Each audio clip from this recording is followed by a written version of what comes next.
Nibuhi ko nimo, pero kabalo ko sa akong kaugalingon nga bago ka na ako gibuhian, kapilati ka gipiling ipaglaban. Kay diba? Ingon man kaha nila nga pag gihigugma nimong usa ka tawo, bisan unsay mahitabo, dili man kaha pwedeng mubuhi. Pero kahuna-huna ko ba? Pag mubuhi na ba, pasabot na ba ana nga wala na ko tinuod nga nahigugma?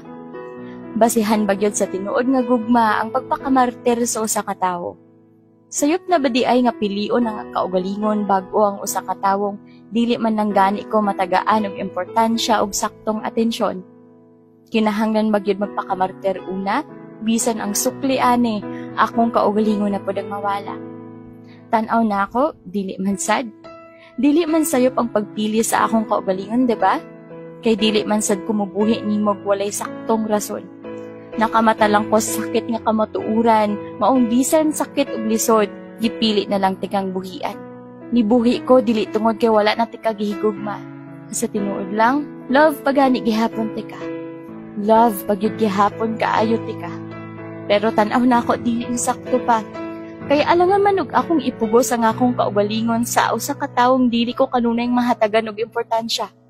Muangkon ko, naaman sud ko'y mga pagkulang nimo. Kay dili ko perpekto. Pero gibuhat naman ako tanan-tanan para nimo. Gibuhat nako halos tanan nga paagi para lang ang kita unta maayo. Gipili paganit ikang ipaglaban bisan sa mga giingon sa uban nga angayan na gyud tikang buhian.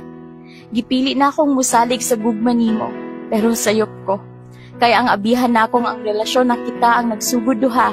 Ako raman di ay ang naninguhang magpadayon pata. Ako raman di ay ang gustong magbadaugon tang duha. Dayon ikaw? Wala ra. Wala ra kay gibuhat. Unya karon, ako pa ang nakasala.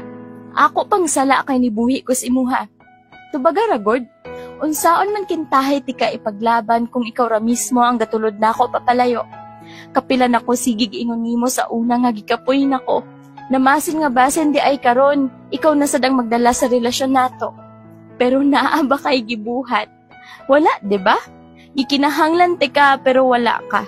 Sa kapilang higayon nga gipili ka nako, nakatunan na akong bisan unsa pa di ay akong buhaton. Ihatag ko man ang akong kalibutan ron. Kung wala ra man sad kay pakialam og magpapiling kampante na lang, wala ra gyud gihapoy ka padulngan.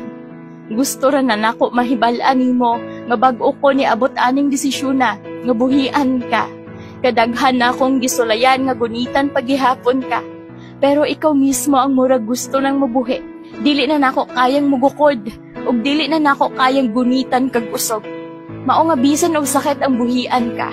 Masakit gyud kung padayon pa kong mugunit sa paglaom nga basin maokay pa ta. Kung tan-aw nimo dili mao ang pagpili nako sa ako, wala na hoy pakialam. Kung tan-aw nimo ako ang sad-an, bahala na. Basta kabalo ko sa akong kaugalingon nga gibuhat nako ang tanan-tanan bag-o tika gipiling buhian. Maong sa tinuod lang, wala na ko'y gimahayat.